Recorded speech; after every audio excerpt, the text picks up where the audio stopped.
Welcome to In Her Voice.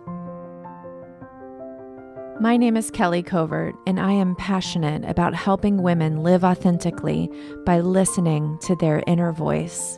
Get ready to be inspired by women of all walks of life that have set aside their should-bes and not good enoughs and are standing in their true voice, the voice of wisdom that each and every one of us has inside. Hello there, this is Kelly Covert, and you are listening to episode 42 of In Her Voice. Thank you so much for joining me today, for giving me this space in your life. I am so grateful for you. And oh my goodness, are you in for a treat today? I have the amazing Denise Duffield-Thomas on the podcast today, and we are talking about the richness of life. So I want to give you a heads up. We talk about money. We talk about finances. We talk about things that might trigger you. And if you are feeling triggered during this conversation, don't stop listening. Dig in to why this is triggering to you. Start to understand what it is that's holding you back from experiencing the full richness of your life.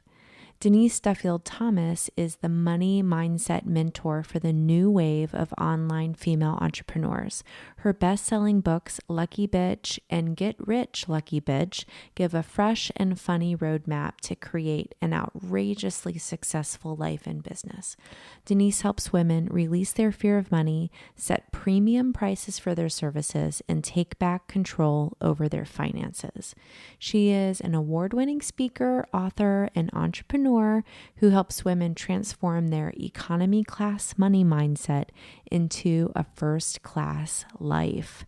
You can find her at luckybitch.com.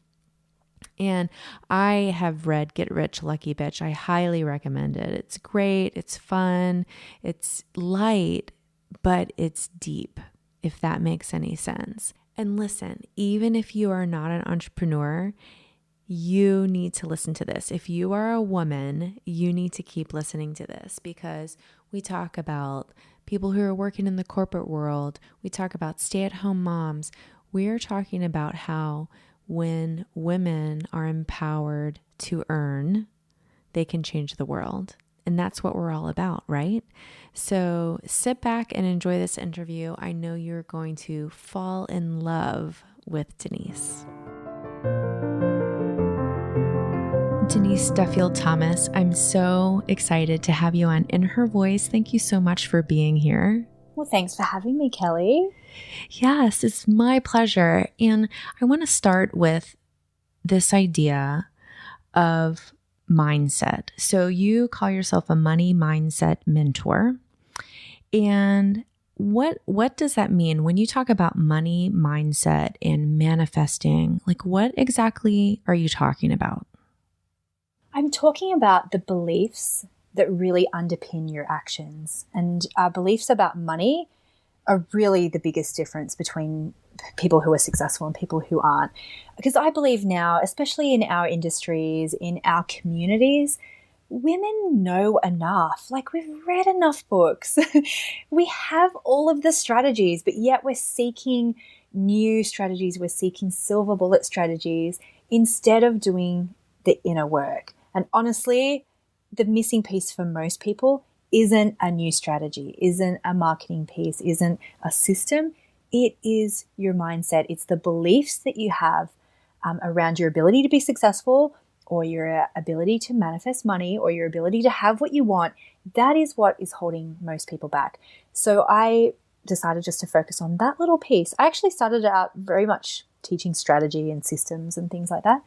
And now I'm like, you know what? There are other people doing that better. I just want to focus on the mindset stuff, because I believe that that makes a huge difference in most women and their ability to succeed.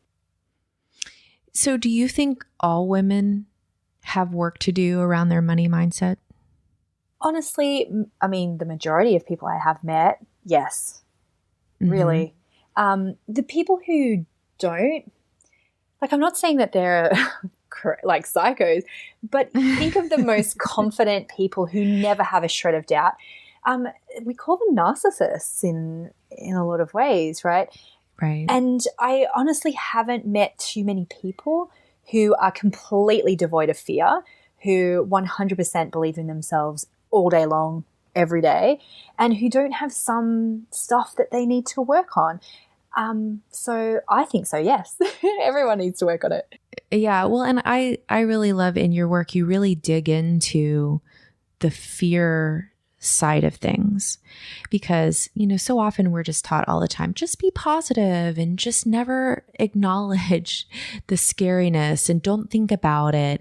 And you really go there. And I'm really interested in how you started to learn in your own life to distinguish between that voice of fear and your own inner voice of wisdom. And it actually did take me a while because I had a story that I wasn't a very intuitive person. So I never really trusted that inner wisdom, especially since I'm in a lot of communities where people have amazing gifts around this. People who hear things, see things, get those messages very clearly. But I didn't realize that my inner knowing was a superpower all in itself because I just thought, well, you have to hear or see things. So for a long time, I just thought, well, I have to just trust other people's wisdom rather than my own. And the difference for me between, say something comes up and you feel like, oh my God, I really want to do that. But you go between just being petrified with fear and feeling the calling to do it. So what is the difference between those two? The test that I gave myself, and I'll give you an example of a book. Writing a book is one of those things that people freak out about. It feels very scary. And so I kept on thinking about this book, but then I was terrified. So I was like, okay, I just gave myself a little test and said, you don't have to write the book. You just don't have to write it. And that little voice inside me was like, but I gotta. And so that's how I distinguish between that. I give myself an out. I go, don't do it then. Yeah. And when someone tells you that too, have you ever had someone say, but then honey, if it scares you, just like, don't do it, get a job. And you're like, no, that's not the answer. So that's how I choose because fear and excitement and fear and calling feel almost identical most of the time. Yeah. Yeah. I love that little test. I think of it like trying on clothes. So like you can go on in the room and you can try something on and you can tell if it fits or not. And, we get scared of the price tag or we get scared that it's not our usual style. But if it fits, it, it's meant for you. And if it doesn't, you also know that too. So you can really trust it. So I love that test of that. And, I'm really interested to know in your practice of distinguishing between fear and your inner wisdom, what do you find that you really need to be doing on a daily basis to get really clear on that and to always be where you need to be? Long showers. I need to make space for long showers because I'm not a regular meditator. I really have to think about it and really have to do it. And when I do it, absolutely the voice of my inner knowing becomes stronger. Absolutely. But I also have 2 young kids and sometimes it just slides off. But I have a shower every single day and I have the longest shower that I can get away with depending on what's going on in life. And I actually had a shower just before I got on this call. And that's my space. And I then put in other bits. So I'll go get a massage and I use that as an enforced meditation time. I'll go do a float. I use that because without space, and that could be anything. Actually, for me too, it could be having some times where I just lie in bed for a little bit and read a book, just having that space. Then I'm not operating so much on fear or rushing or stress or making decisions out of a place of scarcity. And that's, everyone can have a shower every day. I really think that's so refreshing, that answer. I just love it because sometimes I think it's so easy for us to get into a space where we think it has to look a certain way. Like all the experts are saying, oh, you really need to meditate 15 minutes a day, and this is how it needs to be done. And I really just love this idea of giving ourselves permission to find our own form of non-negotiable self-care, whatever that looks like. It can look like a long hot shower. It could look like a long bath. It could look like a walk, but just finding what we need and making sure we give it to ourselves every day. So you mentioned the word scarcity, and I'd like to go to the other side of that and ask you, what does abundance mean to you? Okay, so I haven't actually been using the word abundance very much recently. I've been using the word richness. Ooh. And yes, and it just has a different feel to me. I don't think either one's right or wrong, but my word for the year last year was discernment. And that for me it's the same kind of thing, abundance, richness. Discernment to choose, what do I want to spend my time on? What do I want to spend my money on? Where do I want to spend my attention? And this year, the richness thing for me is taking it one level deeper. And it's not just focusing on money. It's what would create more richness in my life. And I'm still exploring this. I wouldn't say I'm amazing at, stopping to smell the roses or things like that. I can really struggle to live in the present. But I've been going for a walk with my girlfriends, and I've been stopping to have lunch. And that for me feels rich. That feels really rich, more than having money in my bank account, which, to be honest, I do have a lot of money in my bank account, but that did not make me feel rich. It actually, and this is not to say, oh, you get money and bad things happen, but I wasn't living a rich life. I had more money than I ever had, but I was just working all the time, and that's not richness. I took holidays this year, and not super fancy ones. The best holidays I went on this year were, we went camping. I went on a very basic rustic women's retreat, but that felt like richness to me.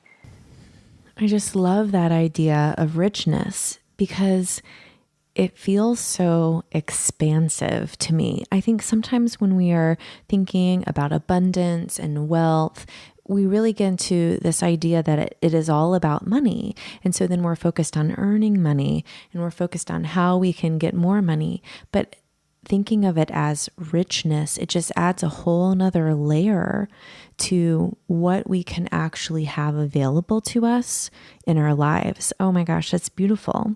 So you have your walks with your girlfriends and your not so fancy vacations. Do you have any daily practices of richness to reinforce that for yourself? I have a beautiful altar in my office now, and coming and sitting at my desk and lighting some incense or lighting a candle, that has been so great. And even just going into my office and smelling the smell. Like Mark came in today and he goes, oh, it's smoky in here. And I was like, yeah, but it makes me feel really good. I love the smell of it. Having lunch and actually eating regular meals has been such a source of richness for us, because I always used to skip breakfast. And we've actually hired a housekeeper now. She makes us breakfast in the morning, which feels so rich. We have a meal delivery service from a local cafe, which is actually not that expensive. And so there's always lunch available for me. That feels like richness. And then sitting down and we have dinner together. We have dinner about 5:30 because our kids are young. And saying grace, and sometimes we light a candle. They're the constants in our day. Saying grace together, putting the kids to bed. And yeah, my life is definitely not as fancy as I thought it would have to be.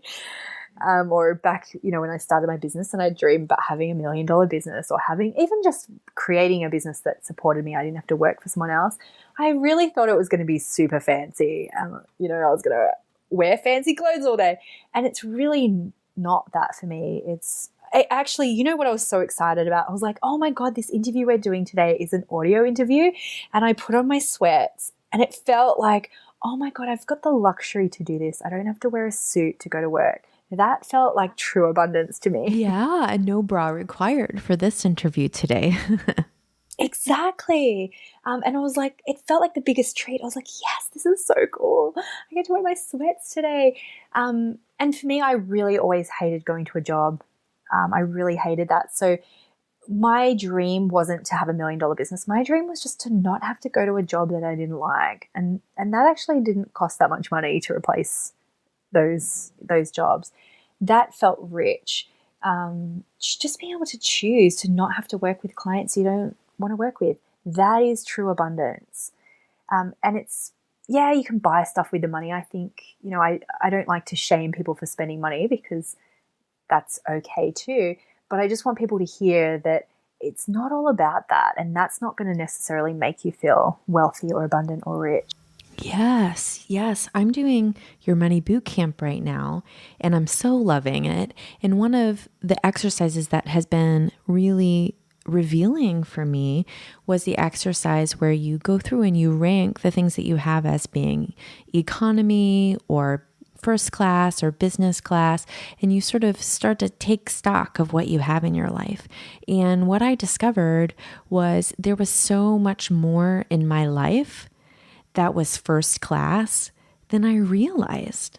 And that was just really exciting to me, because if we just take a moment to look around and see all the beautiful things that we have in our life, then we can realize we really are living already in that richness, regardless of what our bank account looks like. And that can be really empowering for women who still feel like they're not quite where they want to be financially. Yes. And you know what's funny about that too is when you start to realize, oh, I do have beautiful things in my life, you also start to realize how much you deny yourself the abundance you already have in your life.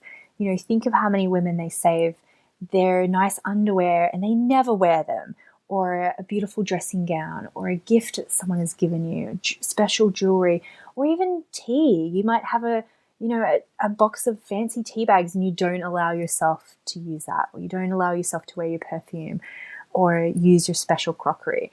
That using all of that, using the abundance you already have in your life, first of all, it creates gratitude, which gratitude is such a great energy for manifesting. It makes you feel good. And when you feel good, you're more inclined to take action on other things that feel good. And it has just such a positive knock-on effect. But when we metaphorically and literally live in economy class, that just perpetuates that, which is just kind of more feeling like there's never enough, or feeling like you're not good enough. I really just want to encourage you guys that are listening to start to pay attention to those things in your life that are first class, and love them and enjoy them and be grateful for them. That can really be a daily practice we do from the moment that we wake up. Giving gratitude and thanks for the nice sheets that are on your bed, or the beautiful soap that you wash your face with. I just love that. Having great sheets has really been such a game changer for us. I know, right? Yes. And it was so funny. Last night we were watching a TV show on Netflix, and there was like this, love scene. And I just said to oh my God, look at those sheets. I was like, I want those sheets, because it just made such a difference to our lives, having not only nice sheets, but we get our cleaners who come once a week, we get them to change our sheets. So, having fresh sheets could be the next upgrade for you. It might not be that you buy super expensive ones, but it might mean that you change them more often. There's always a way to upgrade your life without spending more money. Yes, I love that. So most of the work you do with women is geared towards women who are entrepreneurs, but I'm really curious to hear what you would have to say to women who work in the corporate world or who are stay-at-home moms. What would you say to them about how to build their manifesting muscle? Yes, well, especially since around money, I'm really passionate that all women empower themselves around money, have a better relationship with money. And that's regardless if you're a stay-at-home mom, you still touch money. You still are, most stay-at-home moms are the CEO of their household. You have to be able to understand what shared finances are coming in and how you feel about that. If you're in a job, we know there are so many studies and stats about the wage gap in the corporate world, right? And there definitely are things that are systemic and I feel like they're out of our control.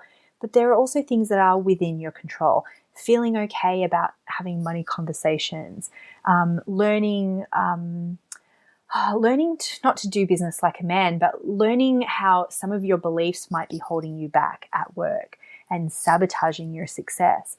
So I think all women, we touch money. We are involved in money. Most of us have a very intimate kind of need for money in our lives. So we have to deal with the beliefs that we have collectively as a gender, because the world really needs women at the moment to have more of a say, more purchase power, more control over the world's finances. And we do kind of already, but it's a very covert power, and as women become, as well, when they let go of guilt, when they allow themselves to have a better relationship with money, that actually does spread around the globe. It's been proven that when women have more money, they spend money in different ways, that in rich communities, in rich countries, in rich economies. So anyone who thinks they can opt out of that system shouldn't. What I was going to say, you shouldn't be doing that, because it's not empowering yourself, and it's not showing the next generation of boys and girls what they can do with money as well. I love that so much. One of the things I'm really passionate about is helping women understand that they are worthy now. You don't have to earn a certain amount of money or have a certain kind of job to be worthy. And when we really believe in that worthiness, that's what empowers us to go earn more money, to get the job, to take the action. I really feel like when we're standing in that place, that's when we can change the world. And, I really believe our world needs some changing these days. I love the idea of women as earners sort of coming up, as this strong army to spend money in a different kind of way. So why do you think women need permission to earn a lot of money? Oh, there's so many reasons. You think for most of us, we were told from a very young age that it's better to give than receive, that we have to share, that we have to finish everything on our plate, and all of these little things. Even the way that we have birthday parties and people say, make a wish, but don't tell anyone because it won't come true. All of these little messages can create really subtle problems later on in life, where you're afraid to dream, you feel guilty having more money than you need. Especially women really struggle with savings, let alone investing. It's like, don't tell anyone your dreams. Don't tell anyone that you have extra money, because you'll have to give it away or you'll sabotage it in some way. So there's that. And then there's the messages we get about money itself. I would say most of us, the very first inkling we've ever had about money was somebody telling us it was dirty and not to touch it, not to put it in our mouths. And I've done that to my kids. And then I was like, what? Oh my God, of course. Why would we say this to kids? So there's just so much there. And then the third thing, so it's not even just the messages, it's what role models would we even have around money? If you think of, your mom, did she work full time? Did she earn her own money? Did she show you she was empowered around money? It was always deferred to my dad.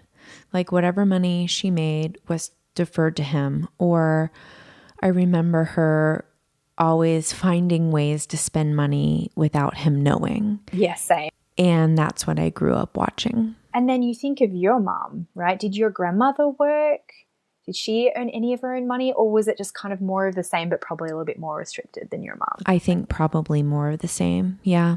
So our generation, we don't really have role models for what it's like to earn our own money, keep our own money, control our own money.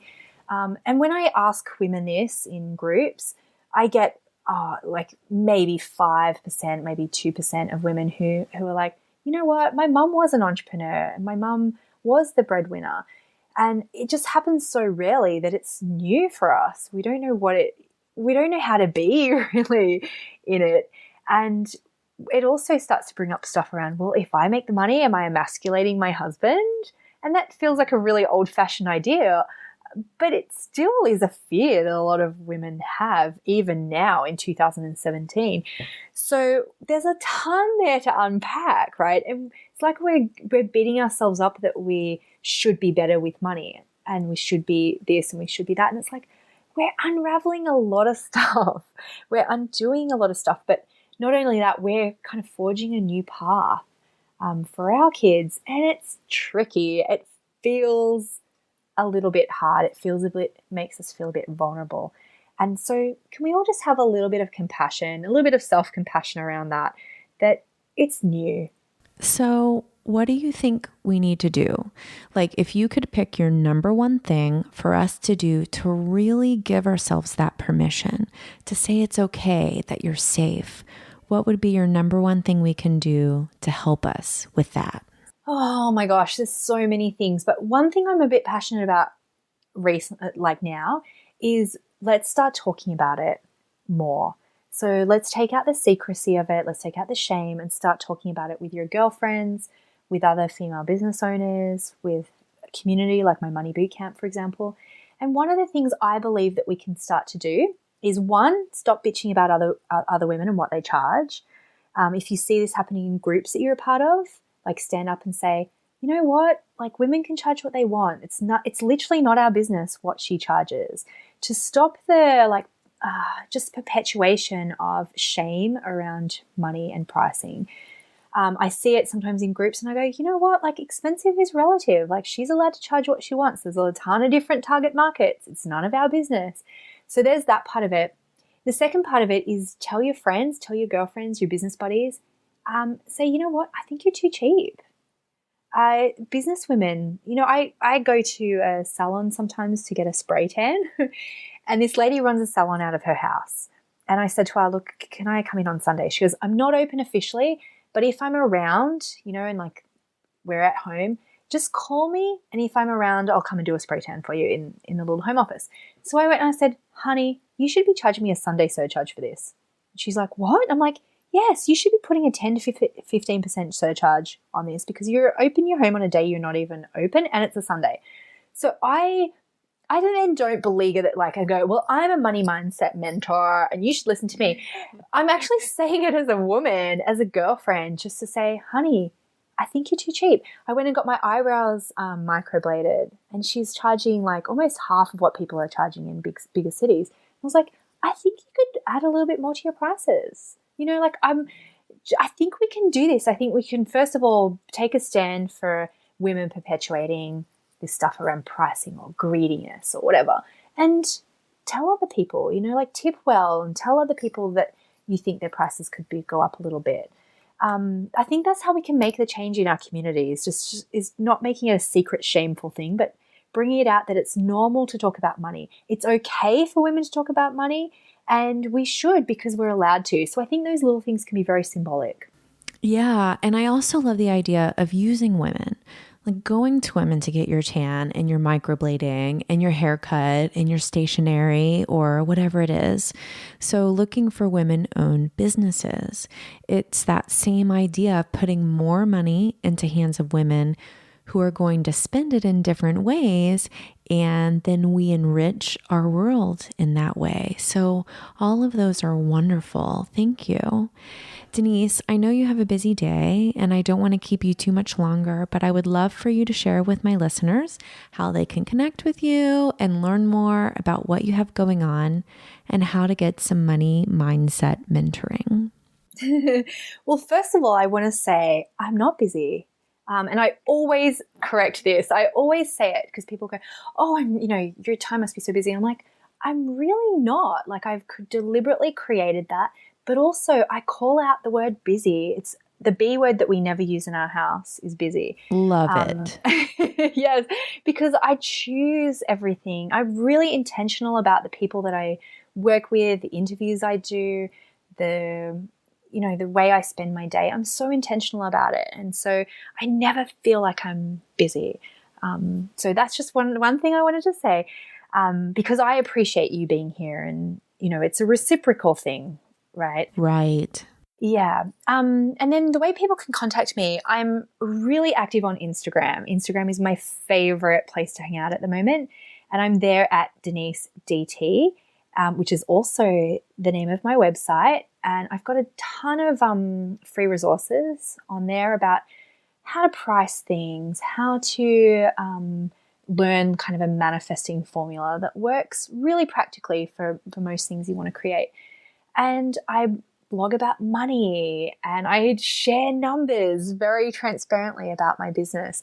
So I'm always there at denisedt.com. And if you have an aha from this interview though, just like screenshot, like the little podcast image and tell me your ahas, because that stuff really makes my day, especially as a Virgo. If I know that I've been of use to you, that's all I need as a Virgo, is to be useful. I love it. And what a great idea to take a picture of your podcast app while you are listening. So when you guys do that, tag Denise and tag me as well. We would both so appreciate it.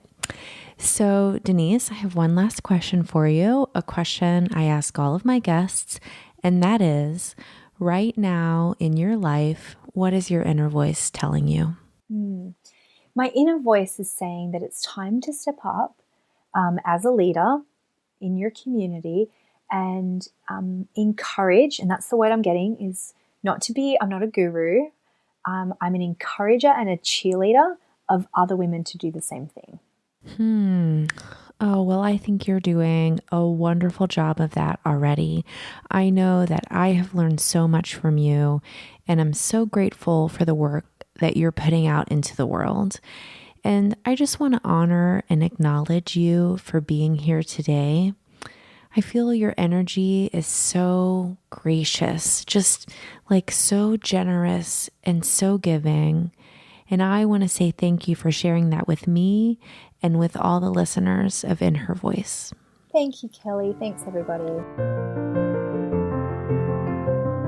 Okay, so the whole thing about the busy being a word that she does not say, can I get an amen? Can I get a yes? I need to start practicing that. That is something that as of right this minute, I am going to ban from my language because I use it too much and I use it as an excuse and a crutch. So, man, that was like a bonus, not even what we were planning on talking about. So, man, you're awesome, Denise. Thank you. And I also love this piece about starting to pay attention to the richness of your life now. That's such an easy thing for us to do, you guys, right? It's so easy just to look around and see how rich we are already. And when we do that, it starts to change our feelings. It starts to change our mindset. It starts to change how we see things and our perspective. And then things actually start to change, which is exciting. So I would love to know what your biggest takeaway from this episode is. I want to hear from you. Please let me know how much you love Denise and what you really pulled from this. So like Denise said, take a picture of yourself listening to In Her Voice, or take a picture of your podcast app, like do a screenshot and tag us on Instagram or Twitter and let us know your biggest takeaway. So you can tag me at Kelly J. Covert and tag Denise at Denise DT, because we want to hear from you. As always, you guys, I want you to know that you matter. Each and every one of you are making a difference in this world. And when we harness our gifts that are inside of us, we are powerful beyond measure. That is right there inside of you, right this minute. So don't ever, ever forget, you are worthy.